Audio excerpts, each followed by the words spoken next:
सुरुमा सुगर छ भनेर थाहा पाएपछि अनि अब होइन औषधि सुरु गर्नुपर्छ भन्दाखेरि धेरै जसो मान्छेहरूले के भन्नुहुन्छ भन्दाखेरि होइन अहिले औषधि सुरु नगरौँ अनि म खाना मिलाउँछु एक्सर्साइज गर्छु त्यसले म कन्ट्रोल गरिहाल्छु नि भनेर भन्नुहुन्छ। यो कस्तो कुरा हो भने अब हामीले गाई बस्तुहरू चराउन जाँदाखेरि यतिकै छोड्यो भने त उनीहरू जहाँ पनि पुग्छन् नि होइन र, जति टाढा पनि पुग्छन् नि। तर अलि लामै डोरी भए पनि डोरेर बाँधेर राख्यो भने त एउटा ठाउँमा त बसिराख्छन् नि, त्योभन्दा टाढा त जान सक्दैनन्।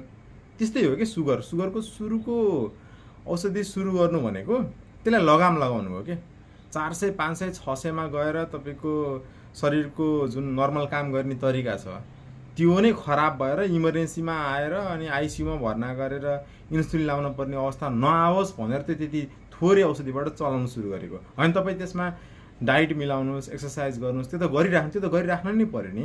तर सँगसँगै थोरै औषधि सुरु गरौँ है भनेर भन्दाखेरि चाहिँ सुरु चाहिँ गर्नुपर्छ है।